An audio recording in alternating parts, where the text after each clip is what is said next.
Hello, my name is David Romo, and this is the Lakecast.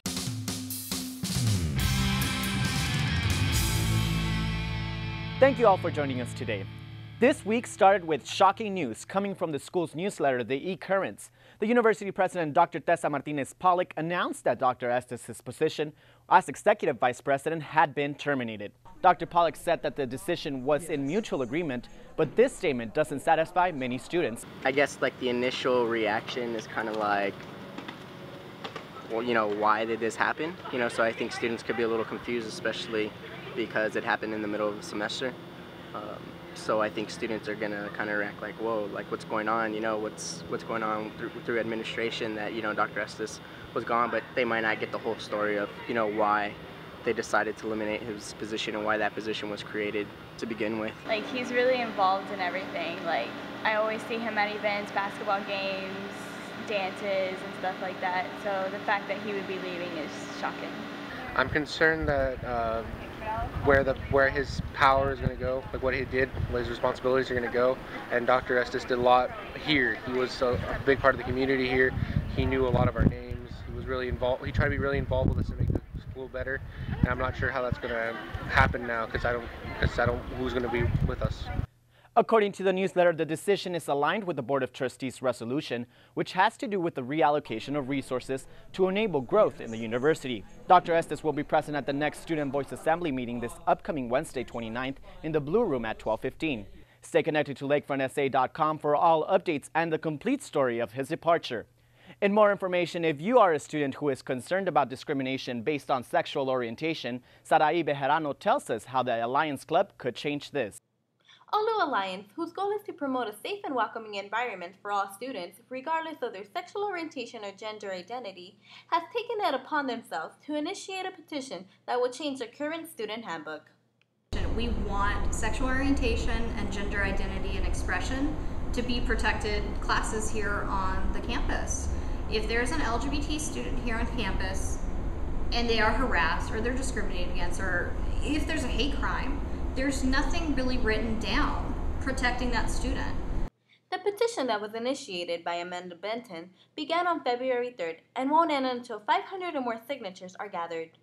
I'm part of the LGBTQ community myself, and I feel that if this petition does go through and we do get it in writing, it'll be beneficial to everyone here on campus that is part of the LGBTQ community and everyone that's coming into the university. Once the signatures are obtained, they will be presented to the Board of Trustees so they can decide if the petition will pass and if the current student handbook will change.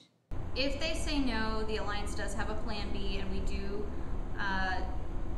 we are going to push forward. We're not going to let it go. It's not going to just be something that's going to be left behind.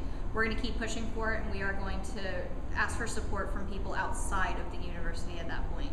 If you want to learn more about this petition, visit OLLU Alliance on Facebook or visit change.org to find the petition. Reporting for Lakefront TV, this has been Sarai Bejarano. In Religious Matters, Wednesday marked the beginning of the Lenten season for the Western Church, and Ray Luna has the story on this. In the spirit of the Lenten season, Lakefront TV asked, what does Ash Wednesday mean to you?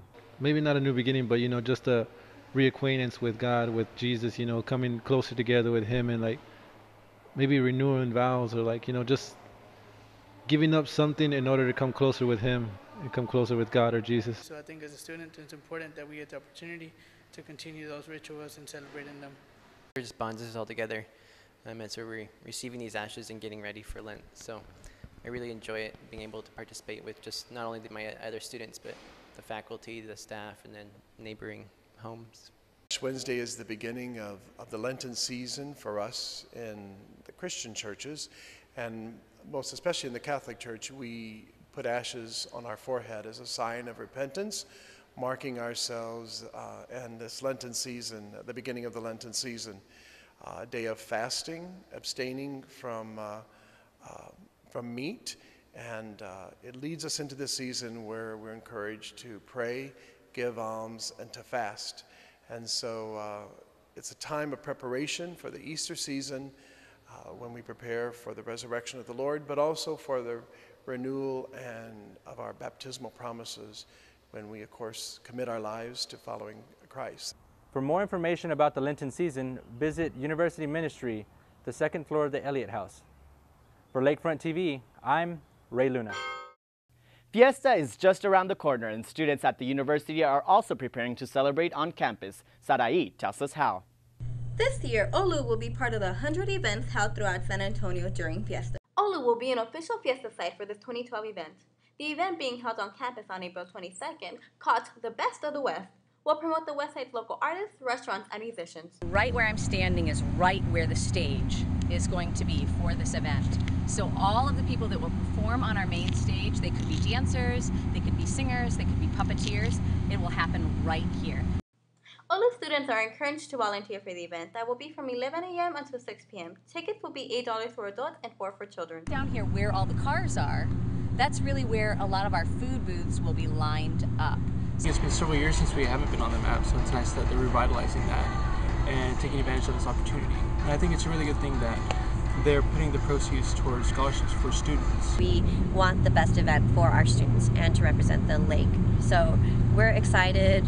Bring on the floodgates. Let it, we'll be ready for everything and anything. This has been Sarai Bejarano reporting for Lakefront News. We hope to see you at the Best of the West.